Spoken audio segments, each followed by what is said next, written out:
Everybody, Pete with Upstate Nation Baseball, helping to promote baseball in upstate New York by covering and sharing interesting stories.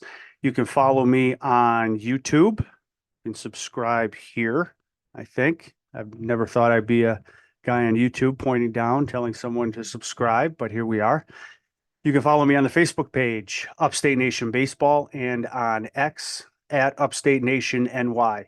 Welcome to episode number 4. I caught up with St. Bonaventure University head baseball coach Jason Rathbun. Coach Razz, we talked about how the Bonnie season is going so far and what lies ahead as they begin conference play in the A10 this week.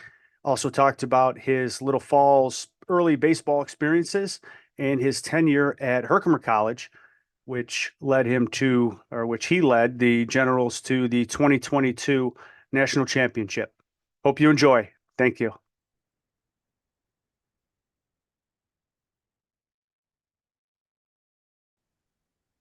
Awesome. All right, Coach Razz. Coach Jason Rathbun with us on Upstate Nation Baseball. Thanks for joining me, sir. No problem. Glad to be here. Awesome. So let's start right there. First year with the Bonnies in Olean, and you guys are 8-12 overall. And I know my Lemoyne Dolphins got you yesterday.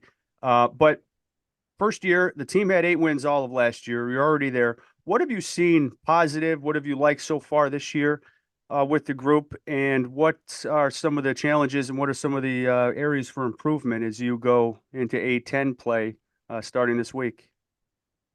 I think we've shown the ability to win big games. We got a couple Power 5 wins this year. Our schedule was much more difficult than it's been in years past. To hit the 8-win mark, which is all we had last year before starting conference play, obviously gives us a lot of confidence going into it. And just knowing that we can compete with anybody on the field when we play our best. It's a new group, so there's some ups and downs. Unfortunately, yesterday was a down.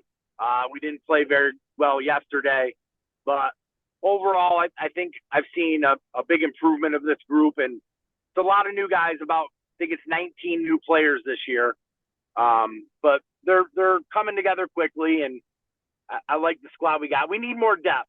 I think we need to stack a couple recruiting classes together to provide some more depth. But our top end talent is good enough to compete with anybody.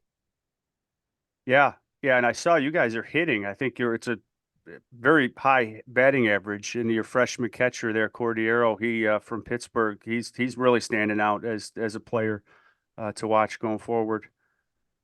Yeah, whenever you have a freshman that's producing, it gives you a lot of hope for the future, especially at a spot like catcher, right? Like, yeah. If you can get a catcher in that's contributing as a freshman, it's a position that you feel good about for the next 3 years. And, not only is he catching, he's hitting in the cleanup spot and providing some power for us and has had some clutch RBIs. So, yeah, we feel really good about Antonio and his future here with our program.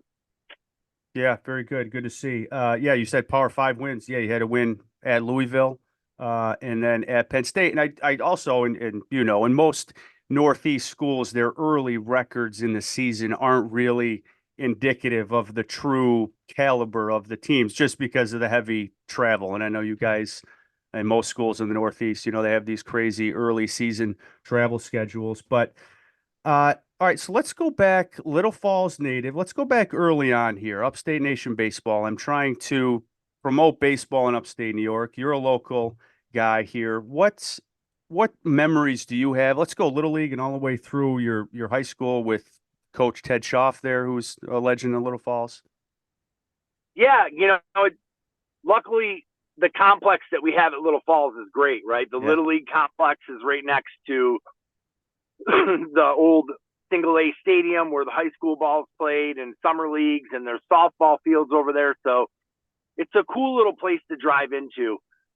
I was lucky when I was younger. We had some stable coaches in the Little League ranks. Hank Weckesser was one. Obviously, Tom Finnegan was a big one. I had Hank Brown, who was a Hall of Fame broadcaster. Yeah. I had Rodney St. Louis, who was, my best friend's dad. And, Jeff St. Louis, and, was my neighbor, lived across the street from me. So on top of that, my father was a baseball guy. So, it was just around me, especially the single A Mets being in town and being a Mets fan, and then getting the opportunity to move up to, high school, middle school ball. My first coach was Joe Marotti, who, is a legendary player in the area, won a state championship in high school, and just a great person. And it was great to kind of grow and then move into Ted Schaaf's program. And obviously, Ted's a legend in the area, one of the best high school coaches there ever was. So was very fortunate to get some great coaching in Little Falls from my youth years all the way through high school. And, it just developed my love for the game and wanting to stay in it at some point. Yeah, no, good to hear. And I know after high school, you served in the military. Thank you for your service there. Then on to Herkimer as a player, then down to Erskine, Division II school.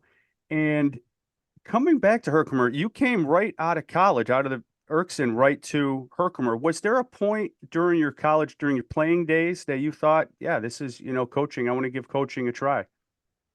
Yeah, I think with the military background and leadership and learning how to be a soldier and, just being a part of a team in that environment, kind of made it easy to transition into college athletics, and be a player and, be a leader in the programs that I was in. And I think an opportunity was kind of started to present itself at Herkimer, where I had an extra semester to do. So I went to Herkimer kind of as an assistant my first year and helped out my coach, Hank Testa, who, was kind of gave the program stability there at Herkimer. He was there for, 10, 11 years and as a coach, and his whole career as a professor on campus.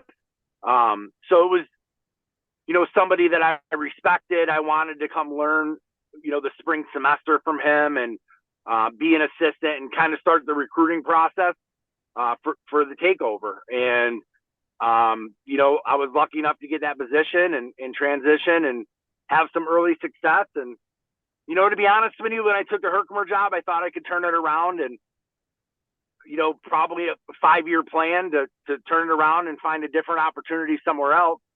And then, 18 years goes by and, you start to think that that's going to be the last stop and maybe that's the only opportunity you're going to get. And, life works in mysterious ways, and the Bonaventure job opened up, and obviously being in New York, not too far from home, I'll still have the same recruiting bases, connections, things like that. It was the perfect opportunity. And I had been in the mix for other jobs and would have taken me out of state or at a different level. And, for whatever reason, they just didn't happen. And it turned out to be for a good reason, because I think that this is the perfect opportunity. And it's been a great experience here. The school is amazing. The administration's amazing. There's a lot of support for baseball.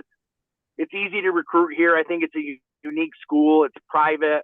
It's got just a crazy fan base that's super supportive of the program. So I couldn't have walked into a better situation. And honestly, my time at Herkimer prepared me for this level. Low level Division I, you still have to wear a lot of hats. We don't have 3 assistant coaches, director of baseball ops, player development guy. There's just 2 of us. So, it prepared me for this, and, we've been able to build the things that we wanted to build in a short amount of time. Yeah, and that's, they're lucky to have you with your baseball resume there. Yeah, 18 years at Herkimer, and talk about success. I mean, culminating in that national championship year in 22, but numerous players on to 4-year school, several made pro ball, 4 were drafted. What was the key? So 18 years, you're building the program, you got it successful. How do you stay on top? I know you hear people say, like, to get to the top, and then it's a whole nother thing to stay on the top. How did you maintain that success, and getting through to the players and having them buy in year after year to what you guys were doing? It's the relationship piece. I think if kids have a good experience and they make a connection with their coach, that word travels. They're going to tell their friends about it. You're going to attract good players because of a good program that's producing and moving kids on to the next level. When you send kids to places like Louisville, those are spots that everybody wants to go to. So, we had a lot of connections to four-year schools and to get kids money. And that's the part that I missed a little bit. The junior college level was cool because you're recruiting them as freshmen and they're young and you got to, break them in like the racehorses, a little bit. And they have to learn a lot. It's a big learning curve in 1 year. And then literally the next year you're recruiting them out, but you're help setting up their lives, right? Like you're finding the right fits academically and athletically. You're making sure the money's right so they're not putting themselves in financial hardship. All of that was a lot of fun, and we took a lot of pride in that. And I think that goes to people wanting to come to us because we were, doing the best things we could for our kids, and they were having a good time and they were winning games. And, it created a program that, towards the end, it was, it was a question of whether or not you're going to win 30 or 40 games. I think the regular season became a little, just trying to almost go through the motions. We were 5 running teams, or 5 inning mercy teaming a lot. So we wouldn't get into our bullpen really until the playoff time. And that's when the playoffs were the most intense times. And, it was such a short window for playoffs. That's the biggest difference of transitioning to this level. Every game at the Division I level is like those regional weekends. Every team can beat you. They can put it on you quick, and they're all hyped up for every game. So, it's created that regional atmosphere every game we play at this level, which makes it exciting. It's definitely rejuvenated me. It, increased my hunger to get better and continue to improve the program because it's a lot of fun. Yeah, college baseball. It's just a great brand of baseball. No doubt about it. Yeah, I mean, it can change directions on a dime. So, yeah, you talked about you sent a player to Louisville, and now I know one of the players that went to Louisville. I think he's at Alabama. I know he's at Alabama now, Greg Ferrone. I just saw a recent article on D1Baseball.com listing him potentially as a 5th-round pick. He's lighting up the SEC. So, how was coaching him, and how is it to see him having success now? Yeah, Greg's somebody that, and I've told him that, he's the type of player that really changed my life. I think having a kid like that and having him develop in our program, and, he was a skinny, tall, lanky kid that, threw 83, 84 out of high school. And, now he's 94, 95 and pitching in the SEC. I mean, that's just a great story. But we were able to showcase him in the World Series and, throw him game 1 and have him win that game and then bring him in for the national championship and have him on the mound for the last out in that. And, then obviously moving to Louisville, we have a great connection. We have a great relationship, and when he, after his year at Louisville, he went in the portal. This was an option. We had him out here on a visit, and obviously I think the connection with him was really pulling at his heart. And, there's a natural comfort level with us, and we were excited about that opportunity. But, when SEC calls and a program like Alabama, you got to do the best thing for yourself. And, I think Greg did that, and we're proud of him. I'm proud of him. I'm glad he's having success. I'm glad he's putting himself in a great position. And, I still talk with him. We still have conversations, and I'm just really happy it's working out for him. Yeah, no, that's great. And originally from Schenectady, so an upstate New Yorker doing good down in the South now. All right, so surprise last question here before I let you go. So you had in Mohawk Valley, born and raised, right? So you know the food in the Mohawk Valley. How is it? How is Olean? Have you found a pizza spot in Olean that compares? Is there a or let's go favorite pizza back in the the Utica Valley type area?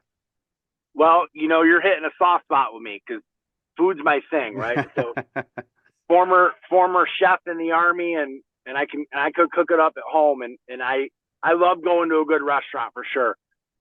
Nothing beats Central New York food. It's the best. There's a lot of spots that were really, really important to me that I loved. Tons of pizza spots. Obviously in Herkimer, there's a lot of good spots. Vinny's, Yeti's, Salvatore's. You know, and there's some good restaurants there. PK's. I was there just about once a week.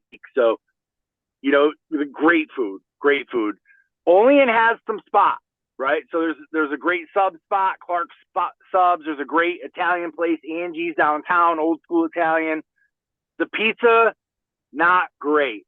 So yeah, that's been a little bit of a tough spot. The best spot, I like it thin, right? I'm a thin guy, so Manja's is the college pizza spot downtown Allegheny. It's open to like 3 a.m. So it gets a bad rep because it's a late night pizza spot. But for me, if you get a fresh pie from there, it's very, very good. So that's the one spot I'll order pizza from. That's about it. But good food down here.